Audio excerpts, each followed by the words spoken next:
The biggest thing keeping me out of real estate wasn't money, it was hesitation disguised as preparation.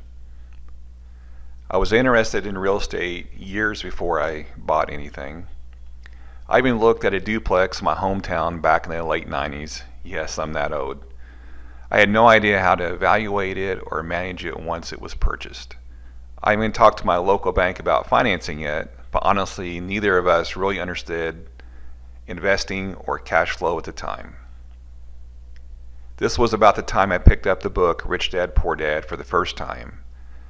That book didn't magically change my life overnight, but it planted a seed that kept bothering me for years. Then life happened, and I shoved those ideas into a dark, cobweb-covered corner of my brain for years. I kept thinking I needed more money, more knowledge, better timing. Meanwhile, other people were just starting. I thought you needed huge savings for a large down payment. Even though I had above average credit score and great relationships with several small local banks, I thought I needed more. My misconception that one needed to know everything first was wrong. Looking back, all I needed to find was a local landlord and buy them lunch or coffee for some advice to get started. Analysis paralysis feels productive, but often it's just fear wearing a business suit. Many years later, I read Rich Dad Poor Dad again. This time it was a gut punch. By then I'd been working hard for over 22 years and basically had nothing to show for it. We weren't poor, but also had little to no net worth or assets. That, along with seeing my parents working very hard for 40 years to just basically have nothing as well, really got me motivated to change. Otherwise, I realized that if I kept following the same path, I could clearly see where my financial future was headed. After taking a 3-day real estate investing seminar, which was a massive sales fest with a few sprinkles of actual usable information, like many seminars, most of the real money was made upselling expensive programs. I finally understood how simple wholesale and rentals could be. I spent the next 2 years looking at deals but never getting brave enough to commit to taking serious action. I'd spend hours a week looking at homes for sale on the MLS after work. Sometimes my wife would comment, "Why are you looking at houses when we can't barely afford this one?" Eventually I realized small imperfect action beats endless preparation.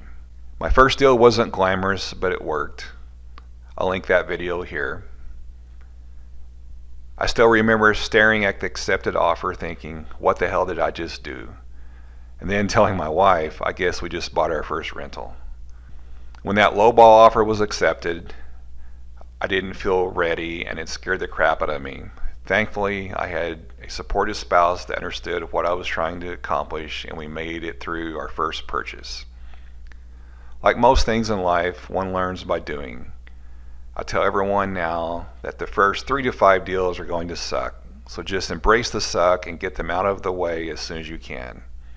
Once the first deal happened, momentum changed everything. The first deal matters psychologically more than financially. People still wait for perfect timing. Even after 15 or 20 deals, I still got nervous every time an offer was accepted. Every era has excuses. High interest rates, prices, the economy, etc. Opportunities always look obvious after the fact, though. Nobody rings a bell announcing the perfect time to start investing. Don't confuse preparation with progress. It's easy to prepare for years thinking you're making progress, but still haven't done anything actionable. Looking back, I wasted years thinking I needed perfect timing, more knowledge, or more certainty.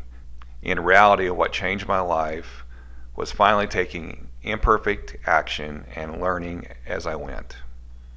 I wasted years waiting for certainty that was never going to come. What finally changed my life wasn't having more money or more knowledge. It was finally taking imperfect action and learning as I went. In the end, most people don't fail because they started too early. They fail because they never started at all. None of it would have happened if I kept waiting.